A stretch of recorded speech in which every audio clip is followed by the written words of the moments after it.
ರಾಜಕೀಯ ಗುರುವಿನ ಮನೆಗೆ ಮಾಜಿ ಸಿಎಂ ಸಿದ್ದರಾಮಯ್ಯ ಬಂದಿದ್ದಾರೆ. ರಾಜಕೀಯ ಆಶ್ರಯವನ್ನ ನೀಡಿದಂತಹ ಮನೆಯಲ್ಲಿ ಚೆನ್ನಮ್ಮ ದರ್ಶನವನ್ನ ಮಾಡಿದ್ದಾರೆ. ಅಂತಿಮ ದರ್ಶನವನ್ನ. ಚೆನ್ನಮ್ಮ ನಿಧನದಿಂದ ನಾನು ಅತೀವ ದುಃಖಿತನಾಗಿದ್ದೀನಿ. ಜನತಾ ಪರಿವಾರದಲ್ಲಿದ್ದಾಗ ಅವರನ್ನ ಸಮೀಪದಿಂದ ಬಲ್ಲೆ, ನಾನು ತುಂಬಾ ಹತ್ತಿರದಿಂದ ನೋಡಿದ್ದೀನಿ.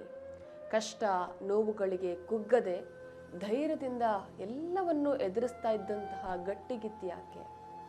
ದೇವೇಗೌಡರ ಪತ್ನಿಯ ಹಿರಿಮೆಯನ್ನ ಬಣ್ಣಿಸಿದಂತಹ ಸಿದ್ದರಾಮಯ್ಯ ಅವರು ರಾತ್ರಿ ಗೌಡರ ಮನೆಗೆ ತೆರಳಿ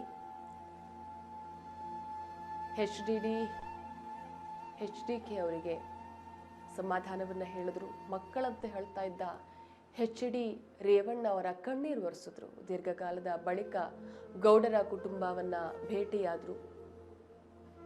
ರಾಜಕೀಯ ಗುರುವಿನ ಮನೆಗೆ ಮಾಜಿ ಸಿಎಂ ಸಿದ್ದರಾಮಯ್ಯ ನಿನ್ನೆ ತಡರಾತ್ರಿನೇ ಹೋಗಿದ್ದಾರೆ.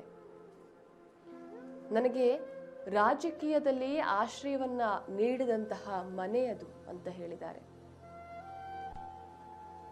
ಚೆನ್ನಮ್ಮ ಅವರ ನಿಧನದಿಂದ ನನಗೆ ಅತೀವ ದುಃಖ ಆಗಿದೆ. ಜನತಾ ಪರಿವಾರದಲ್ಲಿದ್ದಾಗ ನಾನು ಅವರನ್ನ ತುಂಬಾ ಹತ್ತಿರದಿಂದ ಬಲ್ಲೆ, ತುಂಬಾ ಹತ್ತಿರದಿಂದ ನೋಡಿದ್ದೀನಿ. ನಾನು ಅವ್ರನ್ನ ಅವರ ನಿಧನದಿಂದ ನನಗೆ ಅತೀವ ದುಃಖ ಆಗಿದೆ ಅಂತ ಸಂತಾಪವನ್ನ ವ್ಯಕ್ತಪಡಿಸ್ತಾ ಇದ್ದಾರೆ.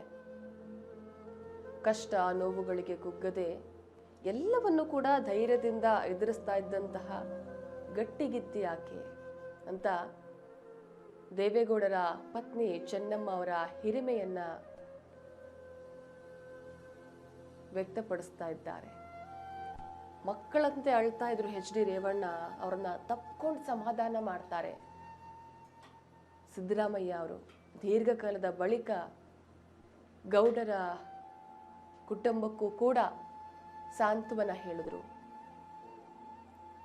ಇವರು ನನಗೆ ಜನತಾ ಪರಿವಾರದಿಂದ ತುಂಬಾ ಹತ್ತಿರದಲ್ಲಿ ತುಂಬಾ ಪರಿಚಯ ಇದ್ರು.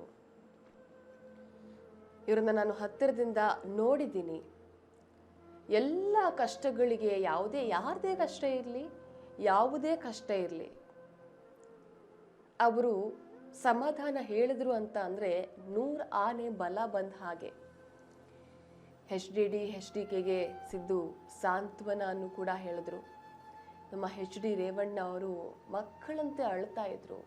ಆ ಮಹಾತಾಯಿಯನ್ನ ಕಳೆದುಕೊಂಡು ಅವರಿಗೆ ತಪ್ಕೊಂಡು ಸಾಂತ್ವನ ಹೇಳ್ತಾರೆ ನಮ್ಮ ಸಿದ್ದರಾಮಯ್ಯ ಅವರು.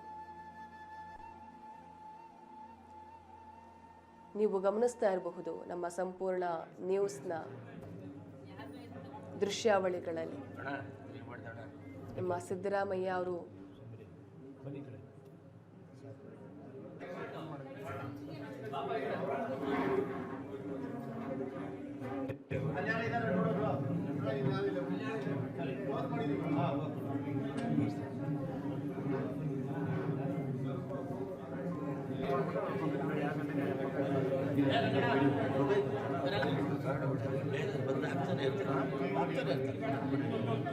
ಖಾಲಿ ಮಾಡಬಾರ್ದು.